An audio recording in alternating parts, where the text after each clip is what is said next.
Buen dia, mi gente, and welcome to La Vida Más Chévere de Childfree Latinas, the only Spanglish podcast for child-free Latinas y Latinas, trying to dismantle the toxic cultural brainwashing we all grew up with so that we can live our best lives instead. I'm your resident child-free Latina and host, Paulette and Ryan. Today, the toxic cultural brainwashing we're trying to unlearn is that you can't change your mind. You actually can. How are we going to unlearn this? Well, today as a guest, I have my husband, Ryan, and he and I are going to tell you the story of Puerto Rico. I talked a lot about moving to Puerto Rico last year, about this life of adventure that we were really looking forward to starting in the Caribbean. We were so very excited to do this. We had all kinds of plans for all the trips we were going to take because we were going to be so much closer to all the other islands in the Caribbean, to South America, to Africa. And after 3 months, all of that came crashing down. So we came back to California. But one of the core values of this show and of my life is that most decisions are not life sentences. You are allowed to change your mind because, as it turns out, very few decisions that you make in this life are permanent or can't be reversed in some way. Of course, having children is one of them because once you have the one, that's it. No going back. We don't do that here, so we're off that hook. In fact, even tattoos aren't permanent anymore with the advent of laser surgery. But if you've picked up a copy of my short little ebook called Benchmarks Are Bullshit, you've read the chapter about changing your mind. And if you haven't gotten your copy, don't worry, I'll leave you a link in the show notes. Or better yet, use the link to go sign up for Substack, and I'll send you that chapter later this week. So one of the collective ways that we're brainwashed and then given anxiety or analysis paralysis or the fear of making a decision, any decision, is believing we'll either make a bad one or that once it's made, we can't take it back. It's final. It can't be undone. Like, you can't quit? No, sometimes quitting is great. Like when someone quits a terrible habit like smoking, we celebrate that. You know how much I like to celebrate wins. I tell you about it all the time. But also sometimes people are so terrified to take a risk or are generally afraid of making a bad decision that they just don't. They let their fear prevent them from even dreaming of an opportunity to take a different path. Well, if you're a child-free Latina, you're already taking what my guest Luis Octavio from a few episodes back calls the path less traveled. And just because you have a chosen path or you've chosen a path doesn't mean that in 5 years or 10 years or hell, even 3 months, that it's all still going to remain true and right for you. The unsaid part of that is to have a safety net, a backup plan. What is your plan B or plan C or plan LMNOP? Our backup plan was to set aside some money just in case it didn't work out. That was the insurance plan. And yeah, we did have to execute it. You're going to hear the whys of that. Part of it was financial, and yeah, that's the easiest answer to give, but that's not the whole thing. The main reason was my health.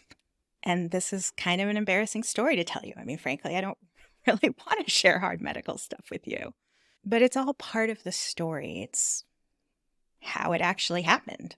I'm grateful that I had Ryan for support through all of this. I'm grateful to the friends and family who, when we filled them in on what felt like a massive failure, they were there to share stories of mistakes they'd made in their own lives, like not having flood insurance before their house flooded, or losing $250,000 on a business venture.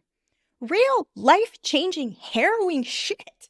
And still came out the other side of and lived to tell the tale. This isn't nearly as dramatic. I mean, it did feel like that at the time.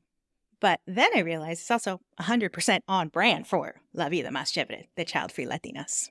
Because I'm always telling you that failure isn't the end. It's just a data point. And now we have more information. It's a lesson. So here we are. We train to failure in the gym so that when we encounter failure in real life, we know how to get through it and soldier on. So anyway, we crowdsourced some questions from Instagram followers, and I'm going to answer them here in due course. If you have any questions still after, feel free to reach out. My contact information is always in the show notes. And I'll also leave you a link to the tax tables we referenced so you too can do some payroll calculations and see if you could afford to live and work in Puerto Rico. I think the one thing I want to make clear is that we weren't there to be colonizers. We were there because it's part of my heritage. And so I hope you take this tale as what it's meant to be, kind of an example of how sometimes life doesn't work out the way we want it to, and that's okay too. So yeah, let's get into it. Here's my husband, Ryan. Buen día, mi gente. That's so nicely done in that rich baritone you Buen have. día, mi gente. Everyone, please welcome to the show the silent partner behind all of it, my husband, Ryan Arado. Hola. I'm not so silent today. Not so silent. He is a very quiet man, but it's just because that's like his stealth mode. So, the reason I invited Ryan on the show is because the audience voted that they wanted to hear what happened in Puerto Rico, why we came back to California. And Ryan lived it with me, so I thought it would be more enriching for the audience to hear from both of us rather than me just telling the story, which I'm frankly tired of talking about. How about you? Yeah, I mean, we lived it, so we don't need to keep telling it, but we'll tell it one more time. One more time and then we're done, right? So let's Yeah, give a little background on us, babe. How long have we been together now? a long time. It's been, what, 11, 12 years total? So we met 11 years ago at a bar, and very early in our relationship, we talked about how I didn't want children and I wasn't going to have children.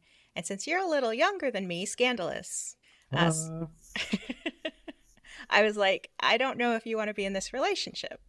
but spoiler alert, I totally did. And I still do. So we were perfectly suited for each other, which we realized even more so once we traveled together for the first time. And travel became a really big deal in our relationship. We're like, we want to see the world, we want to explore. And then after lockdown, when we couldn't travel, it became, maybe we want to live somewhere else. Yeah, I mean, we've always kind of talked about kind of that being an open possibility, but once we started with lockdown and watching a lot more House Hunters International, it made it seem like it was way too easy. Okay. So we did do it because we thought it was way too easy. So the big question we've been asked is, why did you choose Puerto Rico? So do you want to tell that story, babe? Sure. I mean, I think a big part of it, number one, is I have married to this awesome Puerto Rican. You wanted to kind of connect with your Puerto Rican roots a little bit, improve your Spanish. I needed to learn my own Spanish, un poco. And also it was a place that we could do that. And it's like foreign enough, but it's not actually foreign since we don't need visas or anything like that. It just made it a little bit more accessible, for sure. Yeah. I think when we started the conversation, we're like, those people just bought a condo in Mexico for less than $200,000. You can't find that in LA. Could we do that? And then we're like, could we do that? And then the reality of the situation hit, and it's like, well, you can't continue to work for your company and live in Mexico without going through all kinds of crazy paperwork. So, what else could we do? And we landed on Puerto Rico because it's still the US, but Puerto Rico does feel like a foreign place because Spanish is the primary language. It's not like living in Los Angeles. From our visits there, we knew that. And we're like, okay, maybe we can try something different. And yes, my father is from there, and I did want to explore the roots. And part of this podcast is embracing what it is makes us Latinas. You're not a Latino. No, So far from it. you were along for the ride. So I appreciate that you supported that. So what went wrong? Or really, Well, why did we move when we moved? we just thought it was a good time, actually. Our place was under construction. We had a lot saved up and everything. So, like, we were in a good position to do that. And it just seemed right. We had talked about it and then we started planning for it over the course of 2 years. Like, this is not just something that, even as a child free couple, we could just up and do tomorrow. Yes, we could go and travel there to chill on short notice, but we couldn't just pick up our lives and go without some planning. So, to demystify the process, it was a 2 year process. Ryan had to clear it with his company that they were okay with him relocating there. We had to make sure we had the funds. We had to logistically move everything out of where we were living. And that was probably mistake number one, right? First of all, you don't really realize how much stuff you have until you do move. And yeah, when just the whole packing everything up and we gave away so much or we donated, like it still felt like we had so much stuff left over even. And then it turns out what we kept versus what we donated or gave away didn't make a lot of sense. Like, we don't have any plates, I but mean, it made sense at the time. Like, at the we time, got rid of jacket, like big coats or big blankets or something, because you don't really need those in Puerto Rico. But yeah, we probably didn't need to get rid of maybe some of the more everyday things. or maybe we should have kept a jacket. Yeah. So, what did you think of Puerto Rico? For starters, it was just a beautiful place. Like, it's so green and lush, and you got the the ocean, which is just so blue, just all around every place that we've been. I mean, plenty of beaches here in Los Angeles. It does not look the same at all. I mean, the beaches might be nice, but the water is not the same whatsoever. No, it's Um, freezing here in Los yeah. Angeles. The beaches are cold. And then it's a lot more colorful too. I mean, houses are so many different colors. Doesn't seem like there's as many HOA rules about what you can paint your house. And I think that makes it like, it's a really beautiful place for sure. So, our 3 months there, we spent 3 months there, was divided into 6 weeks on the west side of the island and 6 weeks in San Juan. That wasn't what we planned. We didn't plan to stay in one place that long. But when we lived in Aguadilla, which is on the west side, it is a lot less populated. It's pretty much living in the country, right? Like, we didn't even have a street light Oh in our yeah. I city. mean, there was one stoplight maybe, and it took 10 to 15 minutes to drive anywhere, and Yeah, you had to drive everywhere. you had to drive everywhere. And we didn't take the car. We didn't sell the car in time before we left either, which turned out to be one of our saving graces. But the 6 weeks in Aguadilla, we got to explore so many of the West Side beaches, which are known for their surfing because those waves were huge. Oh my, I would not go swimming in those waters. Oh, So no, no, I it mean, was like, brave souls for the people that are out there. it was strongly discouraged for just the casual swimmer to be out there. Like, that is not where you teach your children to swim. No, and we will never have to teach our children to swim. Bringing it back to being a child-free couple. So after 6 weeks, we found a place in San Juan metro area, which is ultimately where we wanted to be. It's just we couldn't find anything the first time that we went looking. So we spent about 12 weeks on the island. Yeah, We just spent six overall, weeks in Aguadilla, 6 weeks in San Juan. And of those 12 weeks, I think I spent 10 weeks sick with something, right? that was rough, especially with all the moving going on, and then you're not feeling so well. It was I definitely think a we rough time. moved. There was the move to Aguadilla, then there was the move to San Juan, then there was the move home from San Juan, and then the move from temporary housing in Los Angeles to where we finally are back in our home. So 4 moves in 4 months, and There for was a some large micro moves in there too. some Yeah, micro moves. Well, and yeah, Aguadilla to San Juan is 100 miles almost, right? yeah, something like that. It takes about an hour and a half to 2 hours, I think. Yeah. So I was sick the majority of the time, and we realized I wasn't getting better, and I couldn't find a doctor. Like, it was so hard to find a doctor, not just for insurance purposes, which was its own ball of wax. Finally getting insurance, and then trying to look up someone in network, and their phone numbers aren't always correct, or their offices aren't accepting new patients, or they don't speak English. I had a guest named Talia Mole who talked about always being in translation, and I understand that now so much better because I am a native Spanish speaker, but I don't speak it enough to really be fluent, even though I thought I was. So I think in English now as an adult, and having to speak Spanish while translating in my head is exhausting. So, mad props to people who come to the US. They have English as a second language, always translating in their heads in their native language, and then trying to get that out in English. I have so much respect for people who have to do that. And I think for you, it had to be harder for you because I already had a base in Spanish, but you were kind of thrown into the deep end there. Yeah, you could at least get around. It was exhausting, but I couldn't even order a hot dog in Spanish.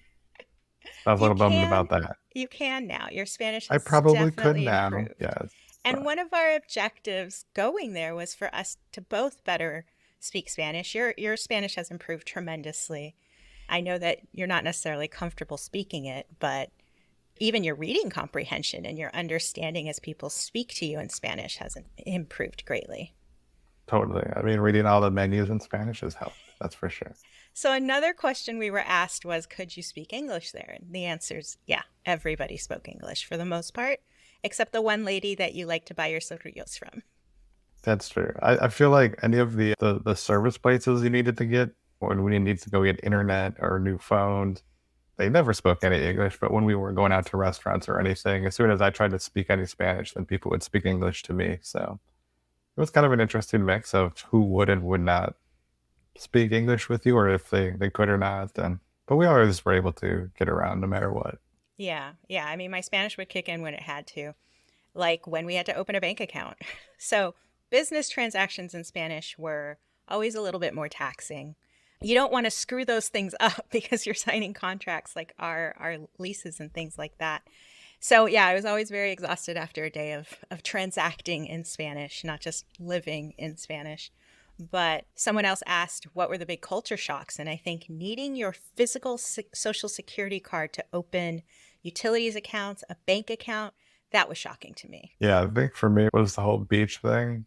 It wasn't so much shocking. It was just I hadn't experienced something like that where everyone has their favorite beach that they go to, but some of them are just not super accessible. I think that's maybe why some people like them. Like they make that extra trip to go see that extra bit of beauty to those beaches.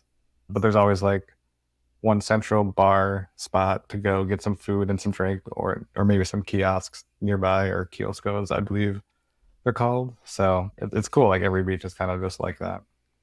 The beaches were beautiful, just absolutely beautiful. So much beauty on that island that you really have to earn the privilege to explore. Some of them are harder to get to, like the beaches in particular. Some of them were more difficult to get to. And by the time you reached the sand, you had to pass through, off-roading or whatever, and you had to work for it. It's not just show up and park. No, you have to know where you're going. You have to be able to tackle the terrain in and out, in and out. But what you're rewarded with at the end of that trip is this gorgeous, majestic, natural beauty. Whether that was a beach, whether that's El Yunque, which we had the privilege of going through when we were there for a family reunion in 2019, right? Yeah, that was awesome to go see too. So ultimately, what brought us back home? Well, the number one kicker is that Puerto Rico is very expensive to live if you're not just there to take advantage of whatever, I guess, tax breaks or tax incentives there are that we just, we didn't qualify for. We're just normal, everyday people wanting to go live in Puerto Rico and enjoy all the beauty that the island has to offer. But it's very expensive. Yeah, I don't think people quite are able to grasp what that means until you live it. But for example, and part of this is being on an island and having to have stuff shipped in. But a gallon of almond milk, for example, name brand almond milk here in Los Angeles is about $5 or $6 a gallon. Now, that's expensive. A half gallon of almond milk at any store in Puerto Rico that we went to, Icano, Pueblo, the co-ops, they only sold half gallons of the same almond milk brand for the same price as it costs for an entire gallon here. So we're paying $5, $6, $7 for half a gallon of almond milk on the island. So Everything was more expensive. Beers were more expensive. yeah, beers were routinely $12 to $15 for a six Even the pack. stuff that they make on the island would still be quite Yeah, expensive too. the Very big delicious, but expensive. the big brand on the island, Ocean Lab, that was $15 for a six pack. Now, people in Los Angeles are like, well, Monkish is $20 for a four pack. Yeah, Monkish drives those prices up on purpose. Like, we're talking about a regular six pack of beer you can buy at the store. $15 is a lot for a six pack. But then there were the taxes that we were Taxes are very expensive and complicated. So get a complicated. tax lawyer. We did so much research. We talked with so many relocation specialists. And when we finally realized what the impact of our taxes was going to be, it was shockingly expensive. Yeah, just it was too much. And it was unfortunately something that we didn't fully see ourselves. But as you pointed out, like as everyone that we talk to, they all point out the tax breaks, but they don't talk about, well, what is your tax situation going to be like at the end of the day? And so that was just kind of one thing that we overlooked ourselves and that everyone else overlooked to mention as well. Yeah, we've shared that story a few times about how oppressively the tax tables are structured. Any income over $45,000 is taxed at 25%. Anything over $65,000 is taxed at 33%. To contrast that, California, which has the highest income tax rates, are capped at 14%. And that's only if you make over $1.3 million, which we don't. We're just, Not yet. Not yet. and we would still pay half in taxes as we would in Puerto Rico on that amount of money, which was a huge shock. It was a bad surprise. Very bad. Yeah. That was a bit rough to wake up to. So, on top of being sick and not being able to see a doctor, I think now this is how my body processes stress. I lost 10 pounds in less than 2 months, and that wasn't healthy, like not in a healthy way. Yes, I'd love to get rid of all the COVID weight, but not wasting away like I have a tapeworm or something. I don't have a Yeah. tapeworm. I never had a tapeworm, but there was something wrong that I could never get in to see someone about. So finally, all of that coalesced, and we're like, we have to leave. We definitely did have to leave. It just became to be too much. I mean, as much as we wanted to stay, we just had to take a good look at our finances, a good look at what the long term would be for our life living there. And it just wasn't going to be our vida más chévere. We would not be living that at all. We could have done a couple of things differently. Friends of ours were looking to move to South America, and they went away for a month. They had someone crash at their house for a month while they were in this foreign country to see if the lifestyle jived with them. That's what we should have done. We should have Yeah, I think gone that for would a have been month. a good first step. We still wouldn't have experienced the tax shock like we did. You know, we had to get used to the weather. We had to get used to the sidewalks and driving around and just learning where places are and like how do we live the life that we live, but over there. And so just taking some time, a month or two, to be able to do that without maybe worrying about also having to find a place to live and also all this other stuff um, might have Yeah. taken some of the stress and pressure off of things. And maybe I wouldn't have been sick. Maybe you wouldn't have been sick. That would have been nice. So, 3 months on the island, we've come back home. It's now been 4 months since we originally moved. What are your fondest memories of being in Puerto Rico? The food. Food is delicious. I don't think we really had a bad meal anywhere. People always say like the people are great, and it is. Like people are so friendly.